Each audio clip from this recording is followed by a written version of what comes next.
A day in my life as a volunteer here in Carmona. Wow!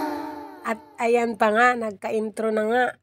Hello mga ka-volunteer. Ayan, naghahantay lang ako sa dalawa kong friend na naka-duty pa sa kanilang trabaho. Kunting hintay lang ako dito sa 7-Eleven dahil nga sabay-sabay kami pupunta sa aming duty ngayon. May duty kami, ang Unity and Rescue Group ay magji-duty ngayon sa Sorteo 2025 dahil mayroon pa dance parade ang ating mayor dito sa Carmona, Cavite City. At ayan, naka-ready na nga ako, naka-uniform kami. At ayan, nandyan na po yung aking dalawang friends. At mag-aabang na nga po kami niyan ng sasakyan namin puntang plaza dahil doon nga po magkikita-kita ang mga lahat ng organization ng Carmona, Cavite. Kasama dyan ang Unity and Rescue Group. Kami ngayon. At ayan, tumawid na nga po kami sa kalsada dahil nga mag-aabang kami ng jeep. Pero, nung nasa tawid na kami, ang tagal talaga ng jeep. Kaya napag-decide na lang namin na mag-tricycle na lang dahil nga medyo late na kami dahil ang call time ay 12:30. Kung mapapansin nyo mga ka-volunteers, ayan, nandyan na kami sa tricycle. Nakasakay na nga po kami, papunta na kami sa plaza.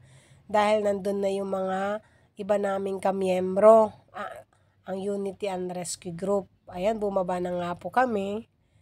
At mayroon pa kaming kakatagpuing sir ng dalawang tong kasama ko. At dahil nga po ay mayroon silang iabot na electric fan. At ayan na nga si sir. Ayan. Hi sir! At sumama pa nga siya sa vlog ko. Diba? Nag-hi pa nga siya. Hi daw sa inyo mga ka-volunteers. Si sir yan. Tawang-tawa si Dimples dyan dahil syempre diba? Mabait yung sir nila. Nag-hi siya sa vlog ko. Ayan diba? Tinatanong niya pa ako kung nag-vlog ba talaga daw ako. Tapos akala ng dalawang to, hindi ako nag-vlog. Ayan ayan. Naka-vlog po tayo. At andyan na po kami sa plaza sa Sorteo 2025. Ayan. At makikita nyo maraming mga dyan, decoration. Dahil nga syempre magpa-parade tayo. At dyan po mag-start yung parade. Hindi pala kami kasama sa parade. Magbabantay kami sa kalsada. Ang trabaho po namin ay maiwasan ang double parking, yung parade ay dumaloy ng maayos, walang nakaharang ng mga sasakyan o mga manunood. Ipapatabihin natin yung manunood sa maayos na gilid, ganun, sa designation area lang ng ng area. Dapat makadalo yung hindi ko may paliwanag ng ayos. Ay basta ganun yung trabaho namin. Yun ang pagiging volunteer namin dito sa Carmona, Cavite para magkaroon ng kaayusan. Kunwari may event, ganun. At ayan, nandito na nga yung mga kasamahan namin. Ayan. At talaga naman napaka-supportive nila sa aking vlog dahil talaga naman nag-hi pa sila sa aking vlog. Ayan, di ba?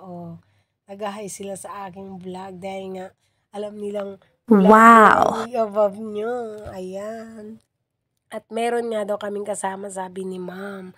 Ayan, tinuturo ni ma'am yung tatlong nasa taas na nakaupo ay bago daw yun na miyembro.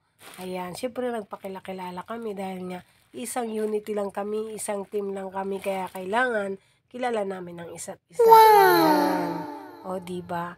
At syempre, kwentuhan, ganun, kamustahan, ganun. Syempre, minsan-minsan lang din kami magkita-kita dahil hindi naman lahat ng pagkakataon ay lahat kami ay nakaka-attend. Syempre, yung iba busy katulad namin, nagtatrabaho. Linggo lang talaga kami nakaka-attend, Sabado pag wala kaming mga ginagawa, ganun. At ayan, kwentuhan, kamustahan. At syempre may attendance din kami dyan. Dahil nga syempre, para nalalaman natin kung sino yung mga kasama. Thank you for watching, guys.